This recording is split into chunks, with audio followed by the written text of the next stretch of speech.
can we talk about how there's basically nothing more attractive than a person who does things, who has big ideas and goals and actually follows through with them and doesn't just only talk about them, but takes action.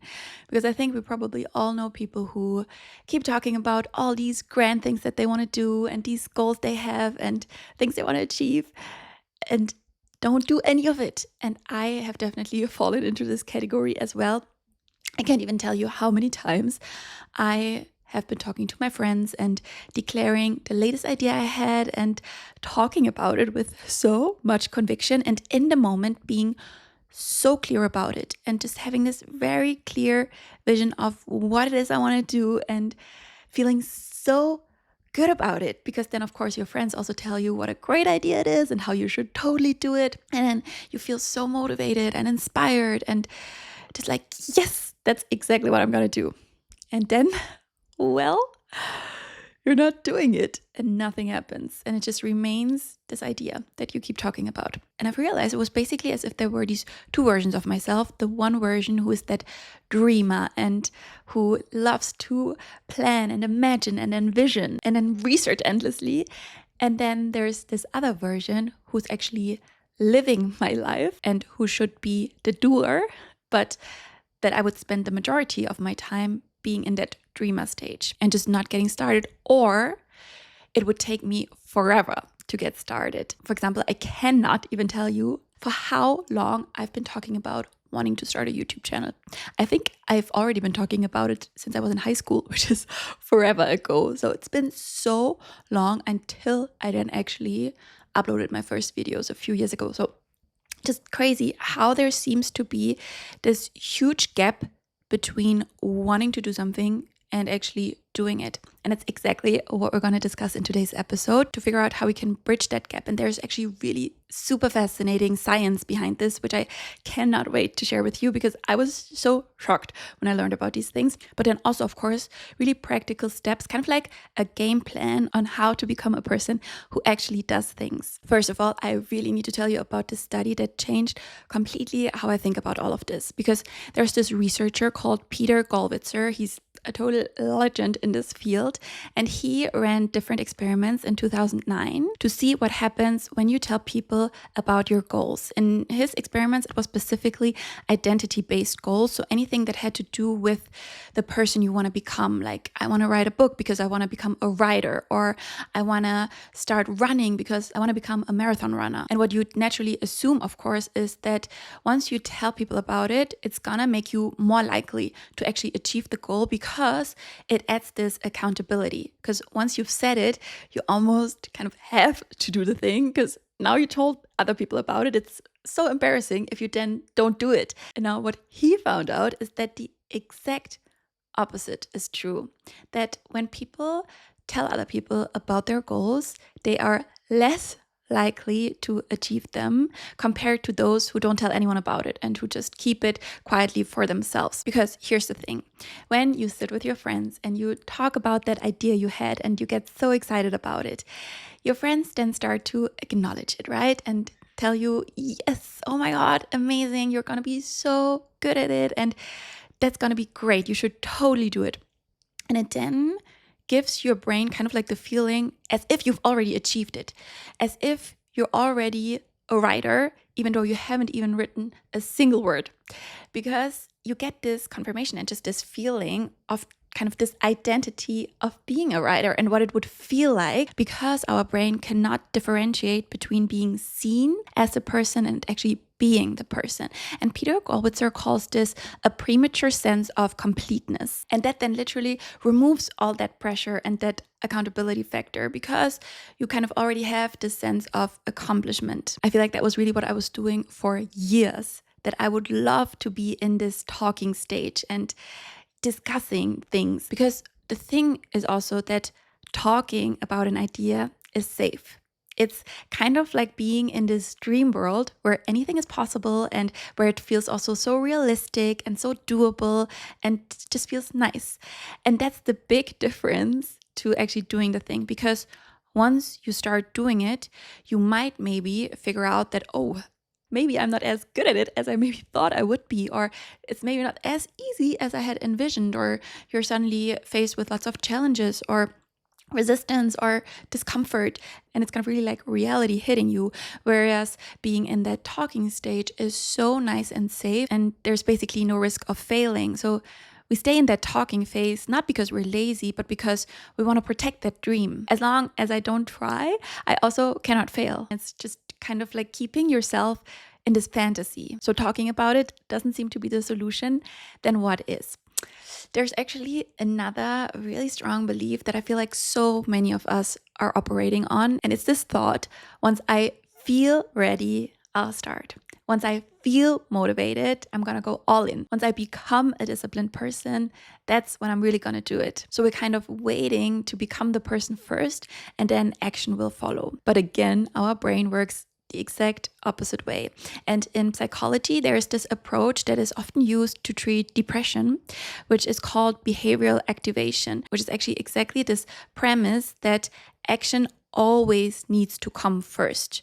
We first need to do the thing, and then the feeling will come.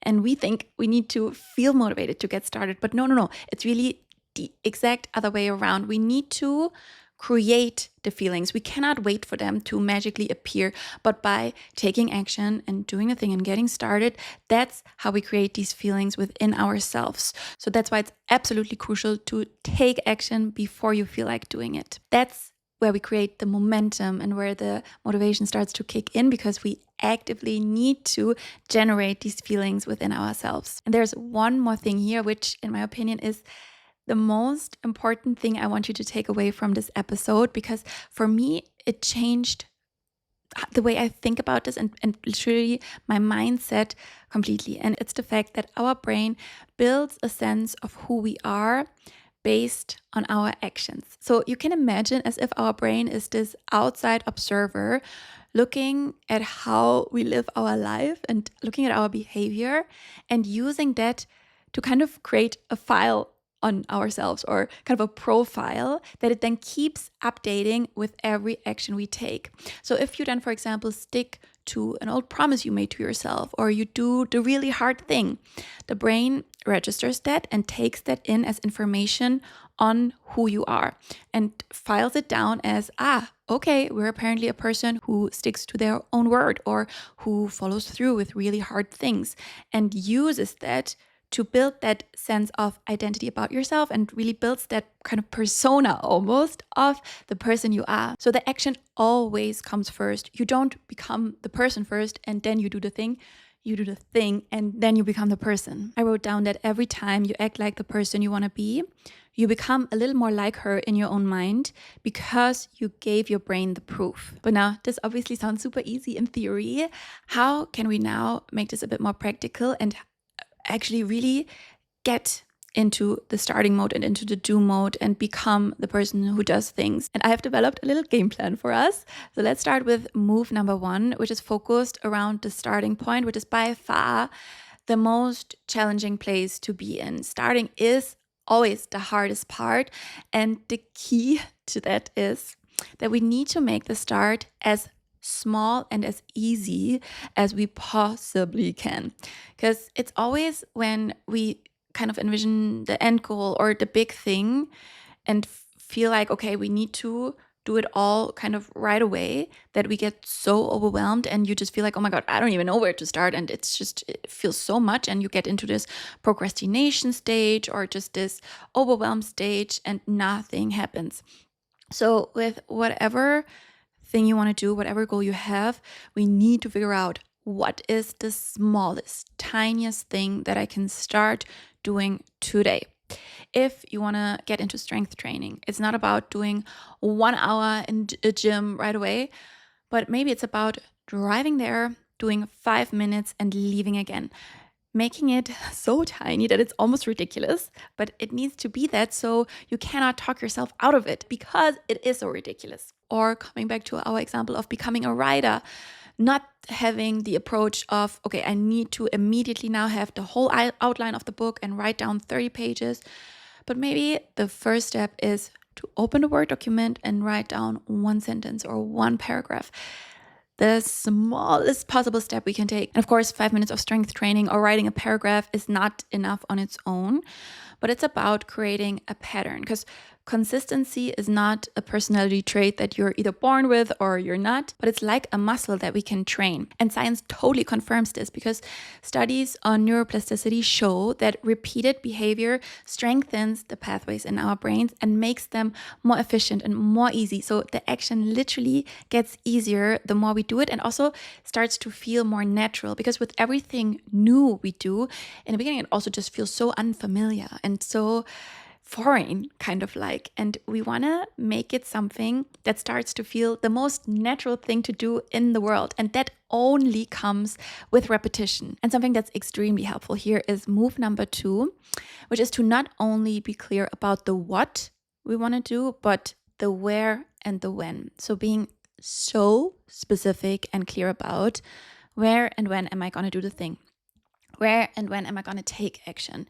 And maybe attaching it to other things you do in your day. So for example, after I had my breakfast and coffee in the morning, I'm going to sit down and write for 10 minutes. And this is called an implementation intention. So linking the action to a specific moment and place that already exists in your day. And this works so well because you stop relying on willpower and motivation, because it's already decided. And the version of you that in that moment maybe then doesn't feel like it, or is tired or resisting it, doesn't get a chance to come up with all these excuses or arguments why today is maybe not a good day to start and let's do it tomorrow, because we have that implementation intention. We know what we're going to do, where and when, and we're so clear about it, and there's just really no room for negotiation. Move number 3 is kind of obvious. We stop talking about our ideas and instead work on them quietly. I want to make one exception though, because I think it can be extremely powerful to have one person in your life that you name your accountability partner, and that you know can check in with you and create that accountability, because obviously accountability is a thing and it is something that works, but I would argue only kind of in the right circumstances, because it doesn't work by telling it to anyone and everyone, but by having this one person in your life that you can maybe even create a partnership with or something where you hold each other accountable can really be extremely helpful. Saying to them, check in with me on Friday and ask me if I sent that email, or if I went to the gym, or if I did the thing, ask me about it, and kind of having to report back to them. But we're not gonna do this anymore, that we sit down and discuss ideas and feel great in the moment, but then actually allow that motivation and that inspiration and spark to disappear because we already kind of got it in the moment. But of course, we also need to talk about fear, because I think fear is one of the most common reasons why we don't get into action and why we don't act on our ideas. First of all, there's of course the fear of failing. What if I fail? And what if it doesn't work out and I try it and I realize, it's just not going to work out, and it's going to be so embarrassing. And unfortunately, this fear is somehow instilled in us from also a neurological perspective, that failing is just super scary because it's somehow connected to survival, and our brain wants nothing more for us than to survive. So anything that might feel like a threat of failing is immediately out, and we don't want to do it. And there's basically one main thing that helped me so much overcoming the fear of failing and detaching myself from that. And it's the mindset that every time you try, you learn. Yes, you maybe fail, you maybe will succeed, but failing is actually something so valuable, because it means, first of all, you tried, you had the courage, which then strengthens the perspective you have about yourself, the whole mindset about what kind of person you are. You become a different person by trying, but it also lets you gain so much experience, knowledge. I so strongly believe that we always gain a million things more from trying than from not trying, no matter the outcome, no matter if it succeeds or fails. And also, when you look in the startup world, investors love founders who have failed a million times. They love to see that. They'd much more put their money in someone who has tried 10 different businesses and maybe failed with each one of them, instead of someone who has never tried anything and it's going to be their first business venture, because it shows so much about the character and also about how much experience they have already gained, because there's really nowhere else where you learn more than from failing, because now you know exactly what not to do the next time and you can try again. You can always try again. But of course, the next fear comes in, and it's the fear of being judged. What are other people going to think? Especially if I fail, right? They're going to think I'm a loser. They're going to think, oh my God, of course she failed. She was not good at it in the first place. And yeah, all these thoughts start to appear in our mind about people who sometimes we don't even know who specifically in our mind. It's just this kind of group of people who are going to judge us, who are going to follow every move we make. We're going to have their opinions about it. And to that, I actually want to take you back to the very beginning of this episode, that there is nothing more attractive than a person who does things. It's such an attractive, but also such an inspiring characteristic to have, to be a doer and to try things and to exactly not let you hold back from these fears, but to just really not care about it and focusing fully on yourself and all that you will gain from it. Because the people who judge you are the ones who would never try. They would never do it, because otherwise they would not judge you. Because, for example, I would never in a million years judge someone who starts a podcast or a YouTube channel or an Instagram page or quits their job to focus on their own thing. I would never do that, because I've done it myself and know how much courage it actually takes to put yourself out there. So all I have for these people is admiration, because I think it's just so cool and deserves to be celebrated and supported. So if you are scared of a specific person judging you, ask yourself, do I want to be like that person? Would they be willing to take a risk? And if the answer is no, then you don't want to be like them anyways. Then you don't even want to know what their opinion is, because you couldn't care less. You would never want to trade lives with them. So why do you care about their opinion? But sometimes it's actually not even so much about what other people think, but what we think of ourselves. The ego, of course, also plays a huge role in our fears, because we all, of course, also have this fear of being bad at something and trying it, figuring out, oh, I'm not good at it, and having these crazy expectations also towards ourselves of having to do things immediately super well or perfectly. I think most often because we see other people do it, and then we think, okay, I need to be able to do this as well. And we use that then as kind of the standard that we measure ourselves against, which is such an unfortunate trap, because oftentimes we then compare ourselves to someone who's maybe been doing it for many, many years, who's gained already so much experience, who's maybe failed a million times and learned so much from that. And then we think, I need to be there as well. When in reality, we first need to kind of start building the person that we want to become, which happens through the process. It happens through the doing. Coming back to the fact that action needs to come first to then become the person later. It's a process, and we actually want to focus on the process and not the end goal. Because so often what of course also happens is that you then do something you've been dreaming about and you achieve it, and you actually realize, okay, this is not the be all end all, because then of course the next thing comes and the next thing. But it's about the person you're becoming on the way, literally. That is really what it's about. Doing the thing is never about the end goal, but it's all about what kind of person am I becoming on the way, and who am I kind of shaping myself into being. And we absolutely cannot skip move number 5. I strongly believe this is the key to all of this, and it's to have the strongest reason why you want to do something. We need to be so clear about the underlying kind of motivation and drive we feel about wanting to do a certain thing, so that can then keep us going. It really needs to be something that lights a huge fire in yourself, that you almost feel like you want to jump out of the bed in the morning to do the thing, because that's how much you want it. And we need to know why. The why needs to be just really the driver behind all of this, that needs to be so present at the forefront of our mind. So you actually really need to sit down for this and write it down exactly and specifically, putting it into words, into written words, so that we have this clarity on why we want to do the thing. You maybe want to become a writer because writing makes you feel most like yourself, or you want to run a marathon because you want to experience what you're capable of, or you want to come into your full potential, or there can literally be a gazillion reasons for what drives you to want to do or have or be something, you need to have it present and be clear on it. Write it down and remind yourself of it every time when you're in this moment where that kind of enemy version comes up and is like, not today, or I'm not good at it, or all these fears start to come up within yourself. Coming back to the reason why, reminding yourself of it, reminding yourself, and this is so cliche, oh my God, but reminding yourself that life is short and life is happening now and life is also not that serious. It's all not that serious. And remember, you will never feel ready. You actually have to believe this. This feeling does not exist. And the person who does things is not more talented than you, braver than you, or more disciplined,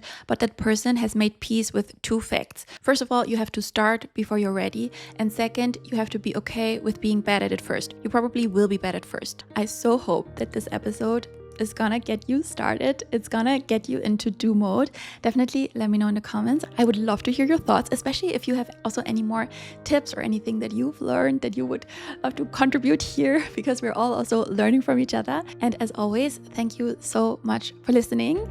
If you're not following the Truly Well podcast on Instagram yet, make sure you do so, because there's lots of more resources and stuff on there. I wanted it to really be this very motivational and inspirational place next to the podcast. So I hope to see you there.